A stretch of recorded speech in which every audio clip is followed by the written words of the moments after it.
Bonjour tout le monde, soyez bienvenus à notre projet de team étude et mise en place d'une solution TLS SSL VPN à l'aide de GNS3 qui est présentée par moi, Baheddin Hambali, et encadré par Monsieur Yassine Sidri. Le plan de notre travail, premièrement, on va commencer par l'introduction, ensuite, on va voir le protocole du VPN et troisièmement, le VPN SSL. Troisièmement, les outils techniques utilisés en notre projet. Et cinquièmement, partie pratique. Et dernièrement, conclusion. L'introduction. Les études, la mise en place de solutions telles SSL VPN à l'aide de GS3 est un projet qui vise à explorer et à implémenter une connexion sécurisée entre des réseaux distance en utilisant du protocole de chiffrement TLS SSL. GS3 est un outil de simulation réseau permet de modéliser et de tester cette configuration dans un environnement virtuel avant son déploiement en production. Problématique. Avec la croissance rapide de l'Internet et le déploiement massif de réseaux IP, les entreprises font face à des défis. Le coût élevé des lignes spécialisées pour des connexions sécurisées, l'incapacité de partager la bande passante entre les différents utilisateurs, la nécessité de sécuriser les données tracées sur des réseaux non fiables. Sans jeu, rendu impératif de l'adoption d'une solution économique sécurisée et flexible pour les accès distance. Alors la question que nous posons maintenant, comment garantir une connexion sécurisée fiable et privée pour les employés travaillant à distance, tout en protégeant les données sensibles de l'entreprise contre les cyberattaques et en facilitant un accès flexible aux ressources Internet, même sur des réseaux publics ou non sécurisés. Alors, la solution proposée sur le VPN au réseau privé. Le VPN est l'outil le plus populaire dans les solutions d'accès distance. Il fournit une méthode sécurisée de transfert des données critiques.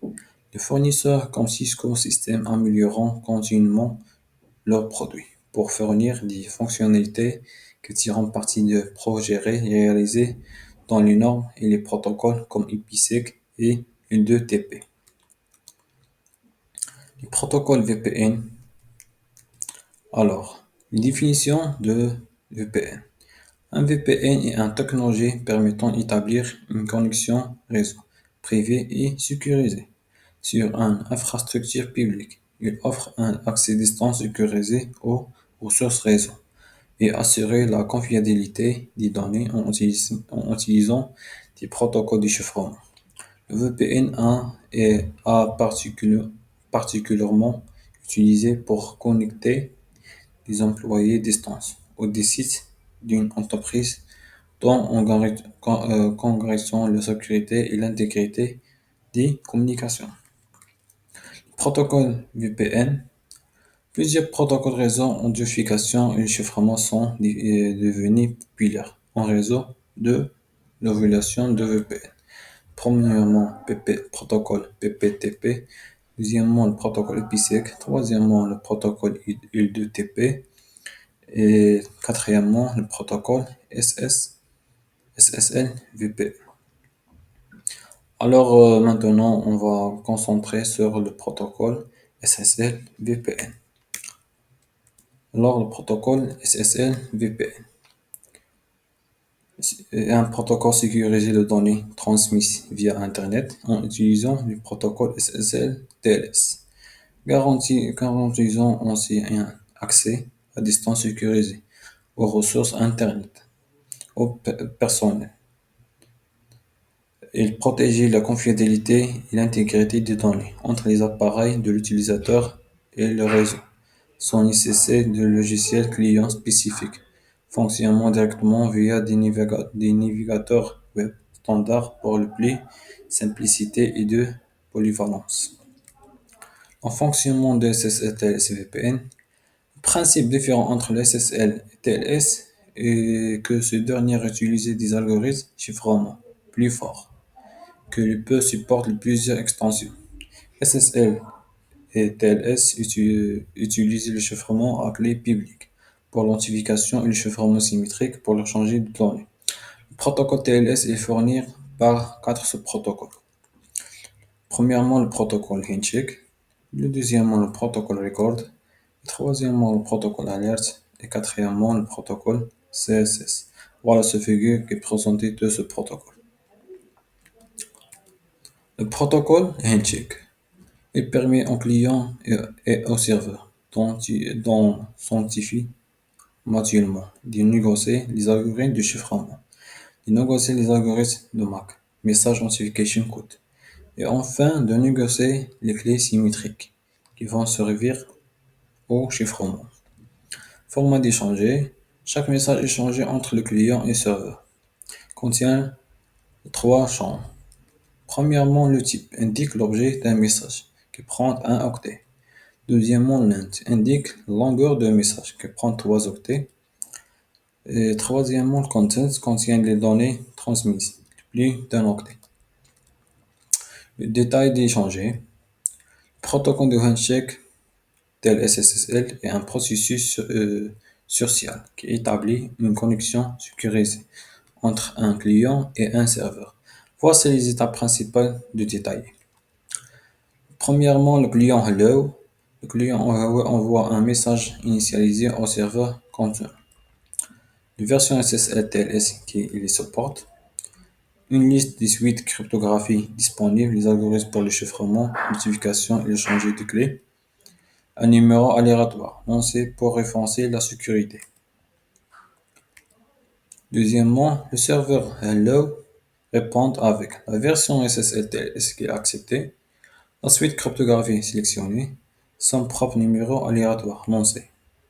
Le certificat numérique contient sa clé publique signée par une autorité de certification.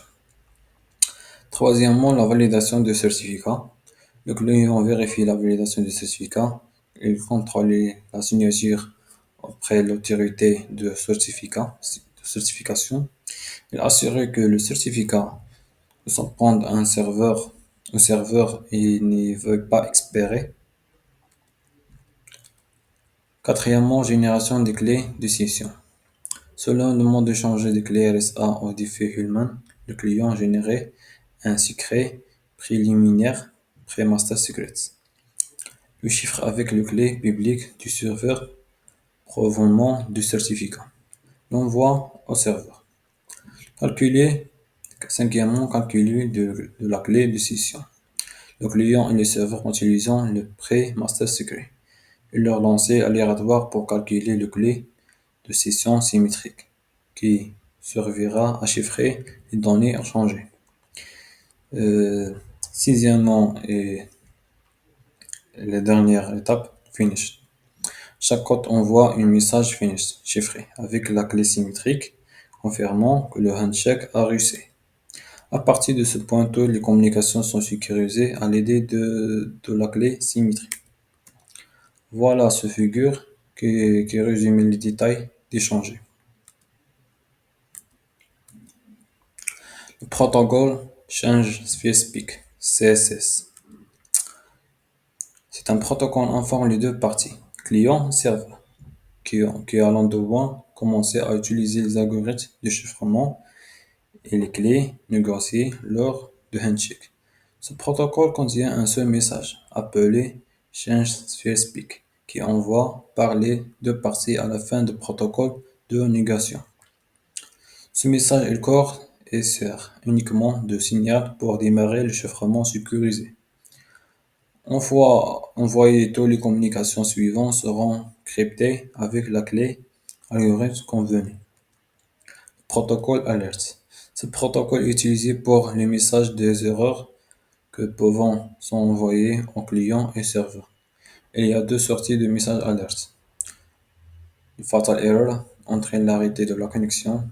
Le warning indique une connexion instable. Les types courants d'alerte.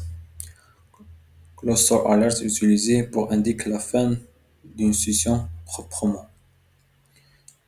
Unexpected message reçu, un message inattendu. Bad record mark, échec la vérification intégrité.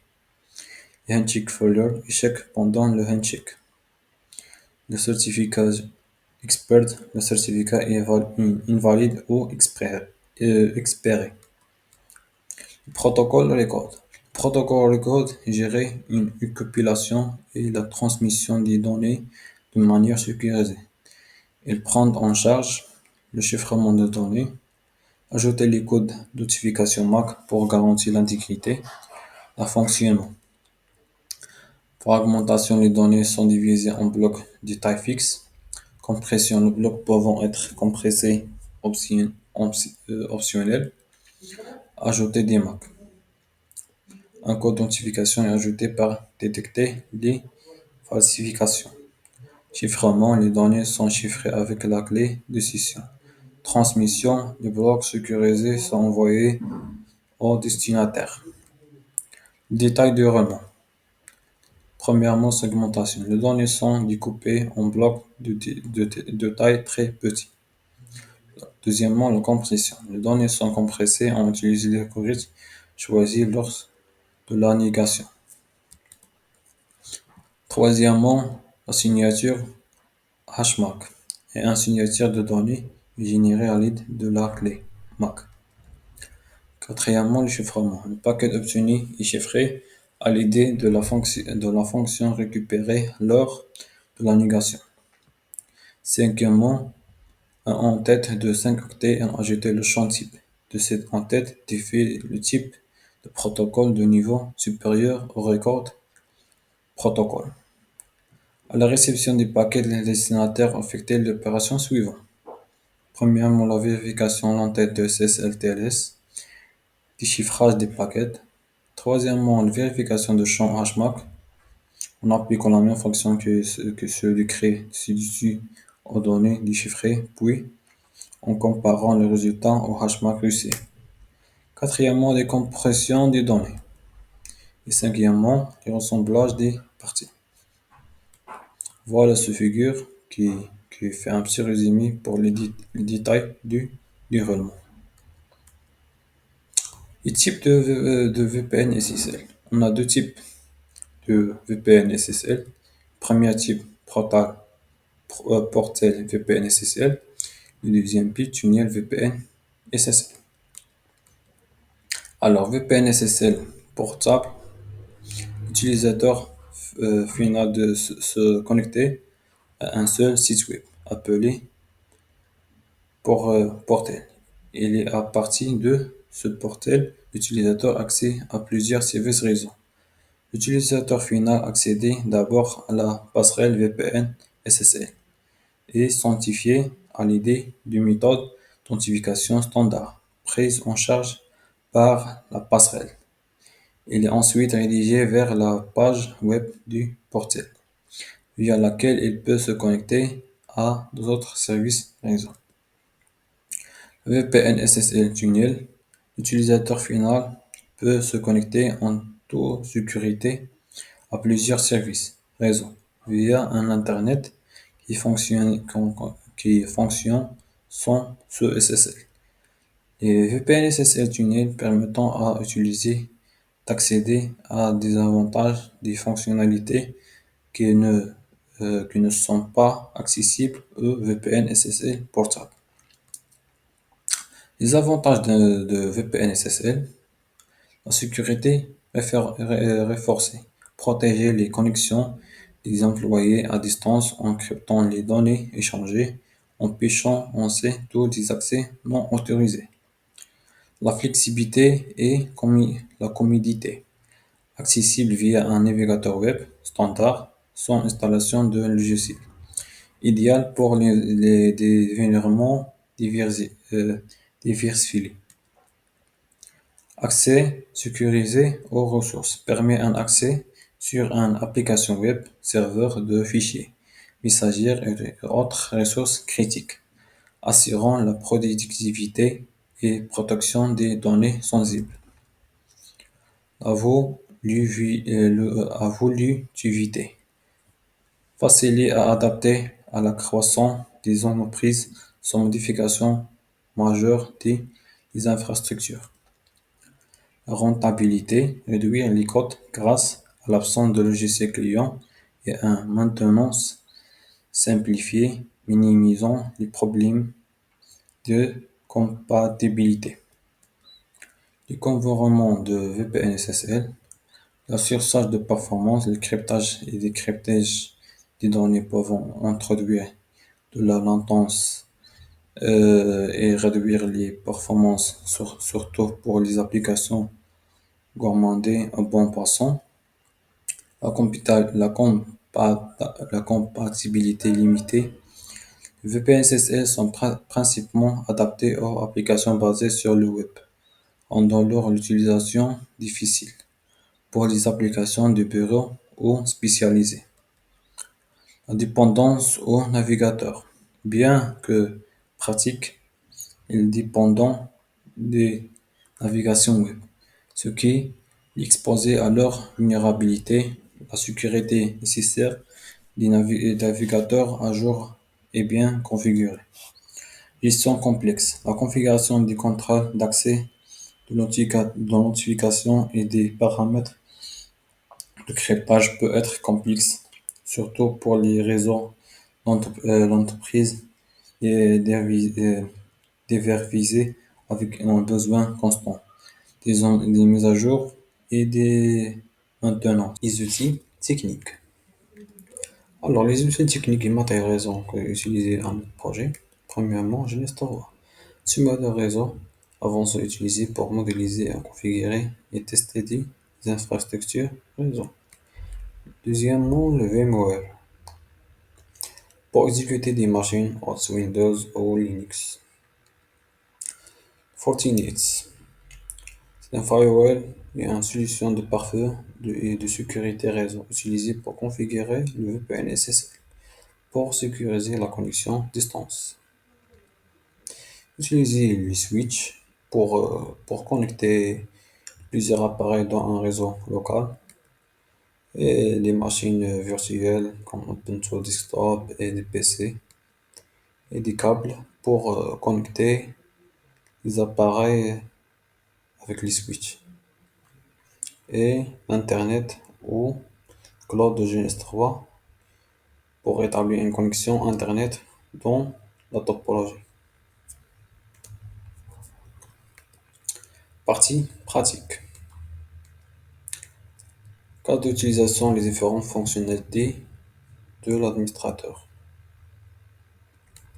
Voilà notre topologie de notre projet.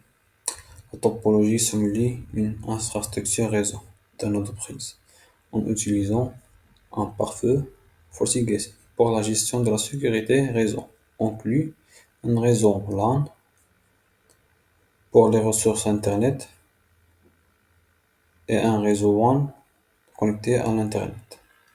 Et l'utilisateur distance connecté au réseau via le WAN. La configuration de SSL VPN.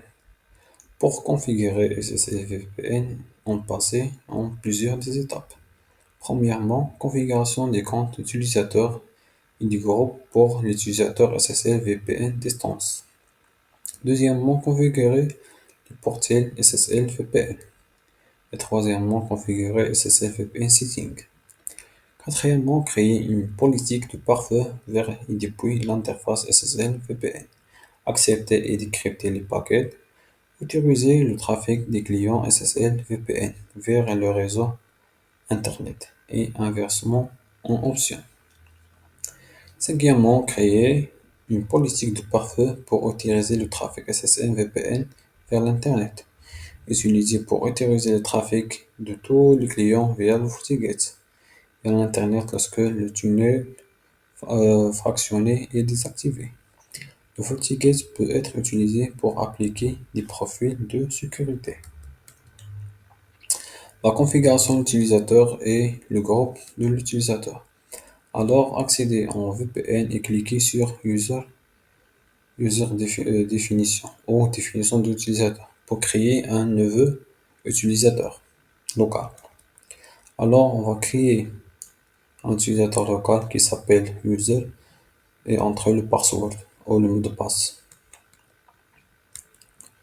Accéder à l'utilisateur authentification, groupe d'utilisateurs pour créer un groupe groupe qui s'appelle SSL VPN Group avec le membre user. Alors, on va créer le groupe SSL VPN Group et l'utilisateur user, c'est un membre dans ce groupe. Configuration, le portail web VPN SSL et la mode tunnel. Accéder à VPN et cliquer sur le portail SSL VPN. Pour les adresses IP, SSL VPN tunnel adresse. Accéder à VPN et SSL VPN portable et ajouter l'adresse IP de user distance qui est 192 168 et 184.15. Configurer le SSL VPN Setting. Accéder à VPN et cliquer sur SSL VPN Setting. Pour écouter sur les interfaces, sélectionnez la porte 2 sur le WAN. Définissez l'écouteur sur le port sur 10443 et choisissez le certificat de serveur Fortinet qui était auto-signé. La configuration SSL VPN Setting.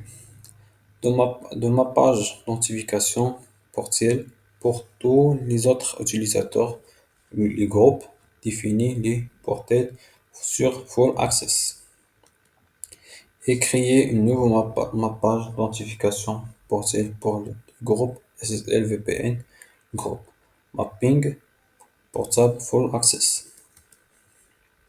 Configurer la politique de pare-feu SSL VPN. Accéder à la politique et objet et cliquer sur politique de pare-feu.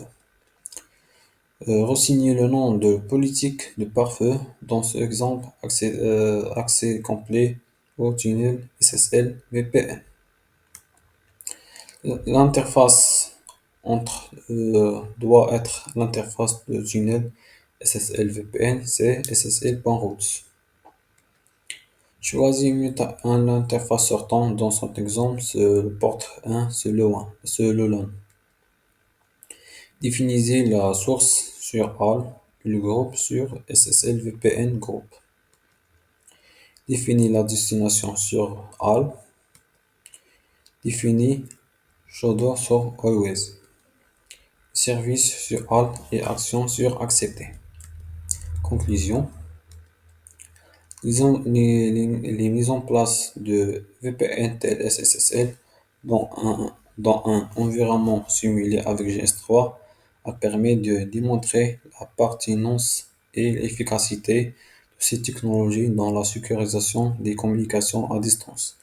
Grâce à GS3, il a été possible de simuler un réseau réaliste d'intégrité des dispositifs comme le FortiGate et de configurer une tunnel sécurisée pour l'échange des données. Et merci pour votre attention.